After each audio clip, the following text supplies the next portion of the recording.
Hey everyone, it's Chan back again, and I want to do something a little different this time. I want to actually show people who don't know how to play Yu-Gi-Oh! How to make a very basic deck. Like, this deck will by no means win you any tournaments, but it will teach you the very core basics of the game, which is what you need to build a deck. Now, the first thing you need to realize about a deck in Yu-Gi-Oh! Is, unlike most of the games, i.e. Magic, Pokemon, even the wildly popular Shadowverse, is that you get to pick the theme that you want with this deck. There's like so many different variables and variations and types and monster types and card types, and there's just so much going on in this card game that you could build a deck of on almost anything that your imagination will take you. But like I said, we're gonna go with the most basic ones. First thing we're gonna do.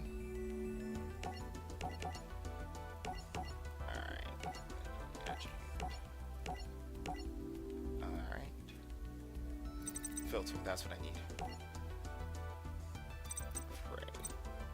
We're gonna start off with normal monsters. Monsters are one of the primary cards of the entire Yu-Gi-Oh world. That's what you summon. Summoning is when you bring out one monster per turn, unless specified otherwise, but there's other videos that get into that, such as the Idiot's Guide to Summoning. And if you're a fan of the lore, I would strongly recommend Yu-Gi-Oh! Everything. He actually does some pretty awesome vids. Anyways, back to the matter at hand. So what you need to know is right now you can only bring out one monster per turn. And the second thing you need to know, if you notice, all the cards have some similarities to them, such as these stars. That's what we're focusing on right now. If a monster has anywhere between 1 to 4 stars, you can play that card directly from your hand. However, if it has 5 or 6 stars like the Battle Steer, you have to have one monster out on the field already, so you could sacrifice it in order to bring out that monster. That's called a tribute summon. Monsters that are 7 or 8 cost 2, and I believe it's anything beyond 8 as well, but there are certain monsters and conditions where they would need you to sacrifice 3 monsters. Again, not gonna worry about that. This is pretty basic. So, let me see. Oh, that's much better. Alright, this right here is their attribute. Their attribute is, well, basically their element. Earth, fire, wind, water, light, dark. I don't know if they ever made clear or not. That's an anime reference. Alright. This right here on the bottom is their attack and defense. Their attack is when they are in attack mode, how much damage they deal, which means any monster that your opponent plays either has to meet or exceed that number in order to destroy it while it's in attack mode. If it's in defense mode, they only have to defeat that 1200 number, well, get higher than that number. That's combat in a nutshell. You bring out monsters, one number beats the other. That's the core rule set behind it. So going under that rule set, we're gonna build this deck. So I'm gonna put an Axe Raider in there. I only have one right now, but the reason you want a card like Axe Raider is because he has a high attack of 1700 and the defense is but the fact is that he is a low costing monster, so the instant he comes into your hand, unless you've already played a monster or your opponent played a card to stop it, you can just play him right away. You're not having to wait or worry about any special conditions. You can do the same thing with the Battle Ox. But you don't want to be all attack, because if you're all attack and they find a way to stop you from attacking, then you're completely screwed. So you want to balance it out with some defense as well. Giant Soldier of Stone is a good one. It's a level 3 monster, earth type, rock, which, dang it. Right here, that's where you see their type. Yeah, that's their type. The elements are their attributes. Yeah. So, yeah. Because Battle Ox would be a Beast Warrior. And Axe Raider would be a Warrior. And if you remember what I said earlier about all the different types of decks you can make, like, you can make a deck off of any of these. You can make a rock deck. You can make an earth deck. You can make a high defense deck. A low level costing deck. It's really up to your imagination and how you win. which, by the way, if you don't know already, the way you win is to either reduce your opponent's cards to life points to zero, have them run out of cards to draw, or there's a couple of special conditions such as Exodia and Destiny Board, but that's a bit more advanced. That involves deck manipulation, which, if I do future episodes, you'll be seeing that as well. So here's what we're gonna do. We're gonna put in those. Ninkin Dog. Ever since I've been playing Yu-Gi-Oh!, which, by the way, I've been playing since Gen 1 with, like, my sister and several of my closest friends, Ninkin Dog is one of the best cards we had. I mean, it was a simple 1800 4-star wind type. Alright. There's another wind type, the dragon dwelling in the cave. Now, you don't want to have just monsters. The whole point of a Yu-Gi-Oh! Deck is balance. That's the secret. So what we're going to do is we're going to have 16 monsters that we can just bring out. Well, no, 10. Let's take out...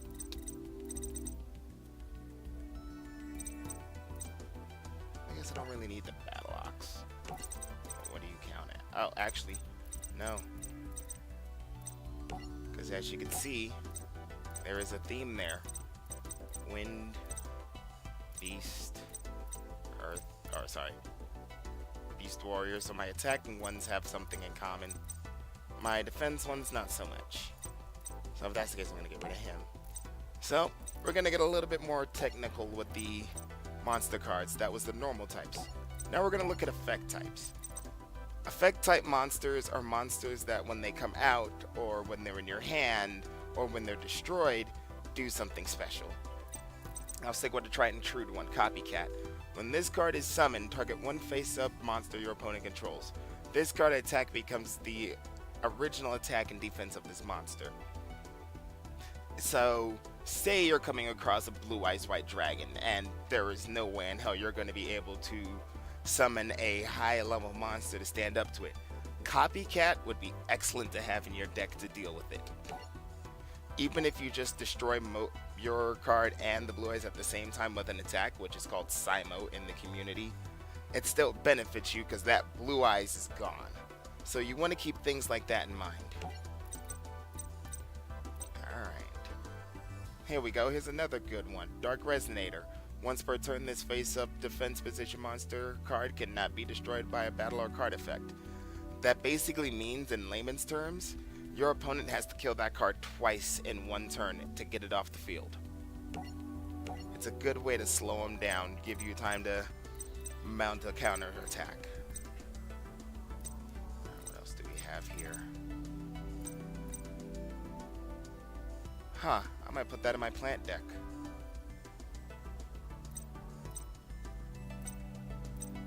This is another good one. This is one if you want to play more of a direct damage type deal, which direct damage is where you inflict damage to your opponent without actually entering combat. What this card does is when it's in face down defense position and it gets attacked, it will latch on to the opponent's monster. And at the end of their second turn, I believe, or the first turn, either or, the point is, after X amount of turns, that monster gets destroyed and your opponent takes damage equal to that monster's attack points. So we are going to put a couple of those in there. Alright, so we're going to put in 3 more effect monsters, and then we're going to go up to the tributes.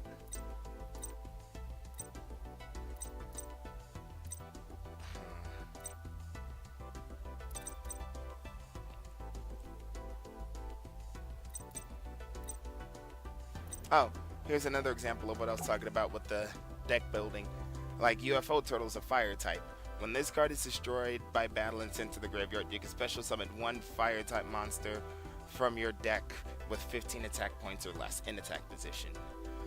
Now, I don't know if y'all remembered earlier, but I said special summoning is when you just bring out a monster under, well, outside of the normal conditions, which was either the tribute summoning where you sacrifice 1 to 2 monsters to bring out a strong monster, or a normal summon where you just play the monster from your hand. Special summoning, you can just bring it out. There is no limit to how many times you can special summon so long as you meet the requirements. At least that's how it is now. With the whole Link Duels thing, it might be a bit different. I just watched a video on that, but I hadn't played it myself, so I'll get more on that when I have some first-hand experience.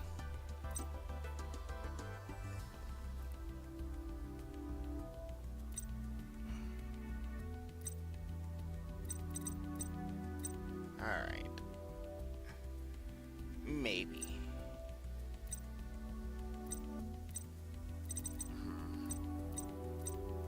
That's... Now this is a good card. So, Slate Warrior is a good example of a flip effect monster. A flip effect monster is when you put a monster in face down defense position, and then he's flipped over after either by being attacked or you flipping him into face up attack mode. And once you do that, that's when its effect is activated. So, let's see. 2 more. Yeah, Spear Dragon. That'll teach you about piercing damage.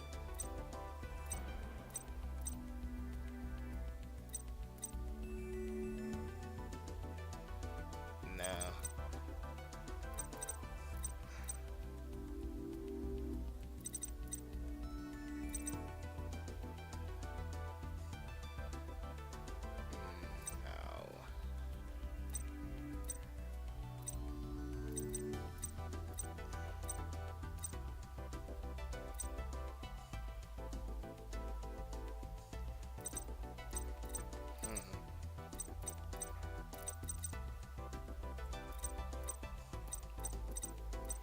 Guess this means I'm gonna have to buy some more cards. Dark. Do I have any dark type monsters? Let's see how many I do have would be the better question. 1, 2. Is this a flip? Oh, if it's face down. No, if that's in face up attack. Defense? No, attack. Yeah, so you don't serve me any purpose.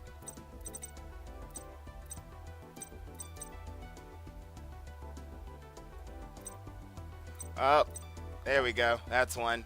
Man-eater bug. Remember what I said about flip effects? Target one monster on the field, destroy that target. Again, really easy, effective way to get rid of something scary and powerful like a blue eyes. Alright, so we got 3 left, so we're going to save that for the tribute summon monsters. Which there was one I saw that I wanted to add in. Where are you?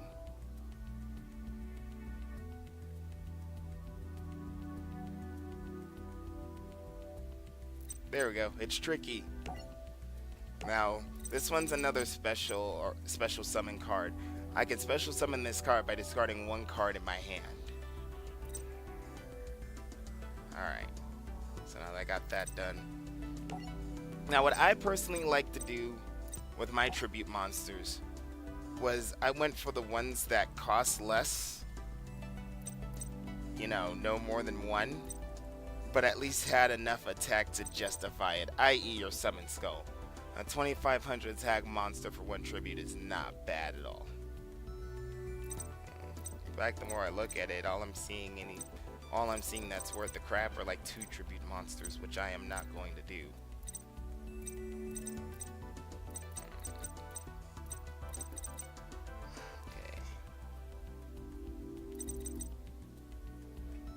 Well, there's one. Alright.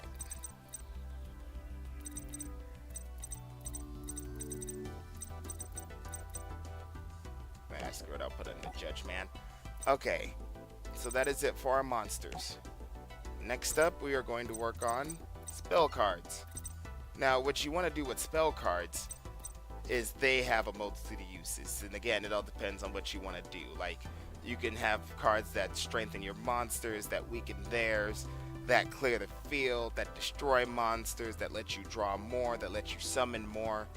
It's all on what you want to do. Now with this basic deck, I would focus more on killing monsters, increasing the attack, decreasing attack, and a little bit of deck manipulation in case you need it. You know, nothing spectacular or fancy, just real simple, get in there, stomp their shit, get out. Alright. Up to a normal monster.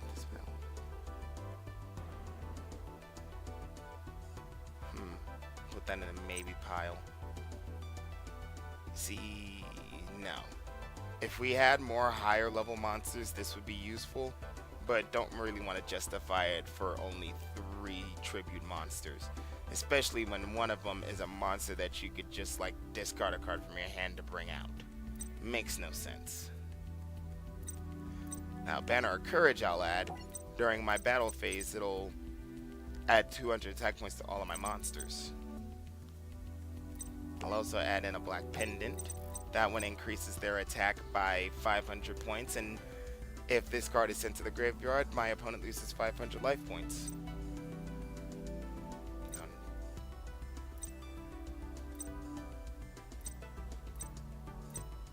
Alright. Here's another one. It'll help me to change the position of monsters in case I need to kill something that has too high of an attack. Now this one could be useful. This one allows me to do one more summon per turn. Well, during that turn, I should say. Dark Hole is something that you would call a reset card. It destroys all monsters on the field. So if you're in a really big jam, I would suggest resetting the board and trying to build yourself up from there. Fissure, in my honest opinion, is a highly underrated card. Like, yeah, you only destroy one face-up monster that your opponent controls with the lowest attack, but most of the time, when they tribute summon a monster, that's going to be the only monster they have out there that turn. It's not always the case, but a lot of the times it is. Alright. Heart of the Underdog is a good card if you have a normal type deck, which the cards that we were doing, the normal monsters that don't require any tributes, like these, would be considered normal type monsters. So basically every time you draw a card like this, you get to draw again. Really good if you're looking for something in particular and you want it fast.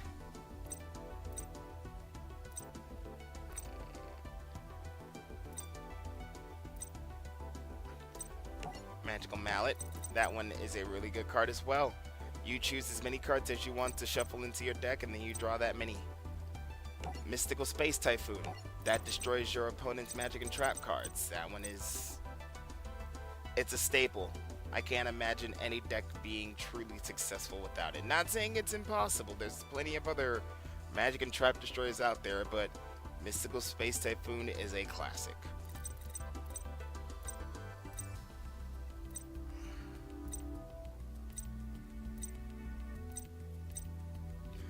It's been banned. Pot of Greed was a good card. That was a card that was really popular back in the day. Just lets you draw 2 cards. Nobleman of Crossout might be helpful. What that card does is it targets one face down monster on the field. Destroy it. If it's a flip monster, each player reveals their main deck, then banishes all monsters from it with the same monster name. So that Man-Eater bug that I added to this deck, if you were to attack your opponent, if you were to attack the Man-Eater bug with it, with that Nobleman of Crossout, then all the Man-Eater bugs in both yours and your opponent's decks would be gone. Let's see. I'm not going to put it in there because the constant which you like to activate a card is really annoying. But this card is useful if you want to like get in a quick sucker punch on somebody. It is what is known as a quick play spell card, which the way you tell what those are is by looking for that little lightning symbol. That means that you could play it literally any time so long as it's on the field. So say you're about to get attacked and you just need 500 more points to survive the attack and destroy your opponent's monster. Rush Recklessly would be the card that you would use.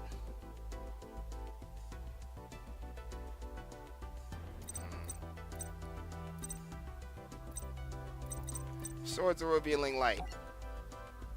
Yet another card that is really useful in terms of keeping people down. Alright. So let's see. Twister is the same as the Mystical Space Typhoon, only you have to pay 500 life points, and it has to be a face-up spell or trap card on the field. So, for example, if I had out my Banner of Courage, which is right here, then something like Twister would be ideal for it. Well, I'm going to have to add this. United We Stand, one of the most powerful equipped cards in the game. The equipped monster gains 800 attack and defense points for each face-up monster you control. Alright, so that is it for the magic cards. Now we're going to go over the traps. Alright, so the traps work the same way as magic in terms of what you want them to do for you. Only traps are better for when you're actually trying to defend yourself. Like, think of them as counter cards, basically. So, I'm going to put in Magical Cylinder. What that card does is it lets me select one attack, and that attack is reflected back to my opponent. Mirror Force is an OP staple card that destroys all of their attack position monsters when they attack. Yet another severely underrated card, Raigeki Break. Discard one card, then target one card on the field and destroy it. It doesn't specify. It could be yours, it could be theirs, it could be a magic, trap, monster. Unless that specific card is immune to effects, you can kill it with this card. It is such a handy card. Alright. Magic Jammer. That is something that negates magic spells from being activated. Just a Break is a good card. It's kind of like Mirror Force, only it works when one of your normal type monsters are declared or targeted for an attack. You'll see what I mean here in a minute. Wow, I really don't have a lot of trap cards, do I?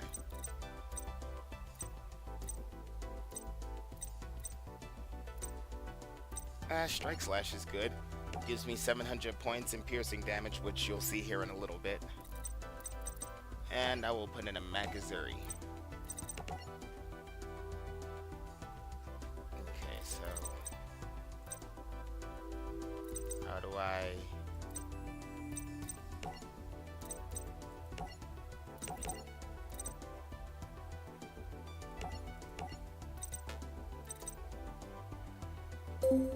Alright, I believe that's it. So I'm just going to do a quick game real fast to show this deck in action.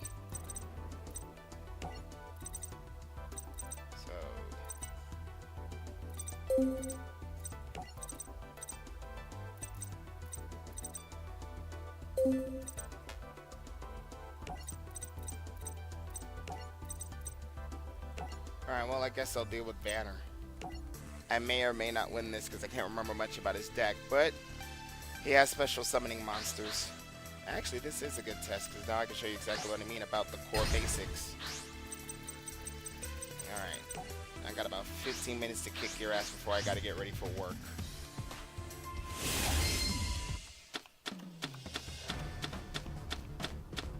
Alright.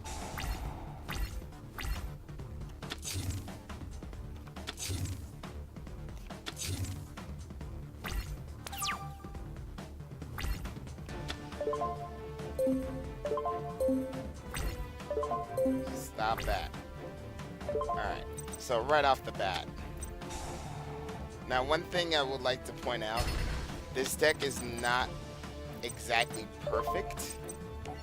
Like, if it were up to me, there would be more consistency, but I don't have all the cards yet, so making do with what we got. Yeah, go ahead.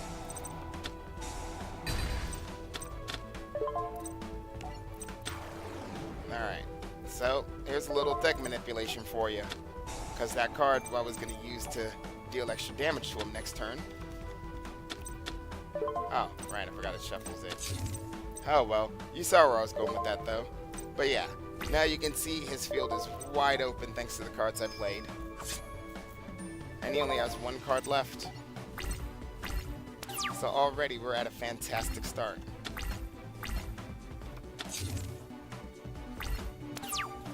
Should be another monster. Yep, see? And it's a defense monster, so if he manages to bring out something a little stronger than this, unless it's over 2,000 attack points, It's not gonna do anything for him.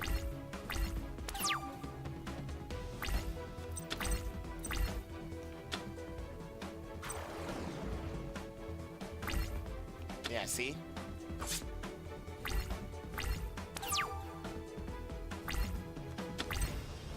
And I got a Battle Ox.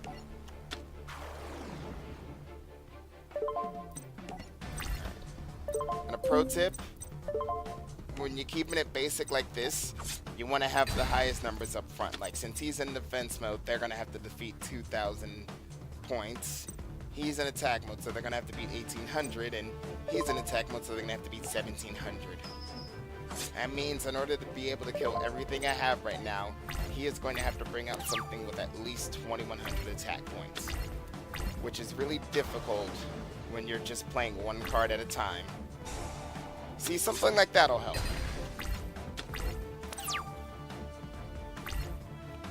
Because people always have honest. I think I can win this right now. I'm certainly gonna try.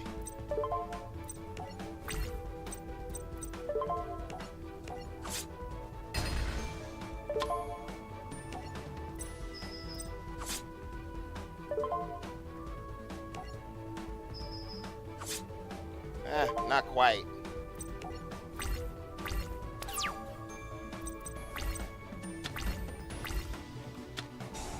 Ah, see? What'd I tell you? Reset. It's over anyways.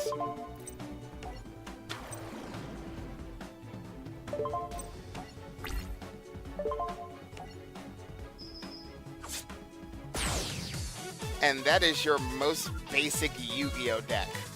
Just consistency, balance, not much else to it.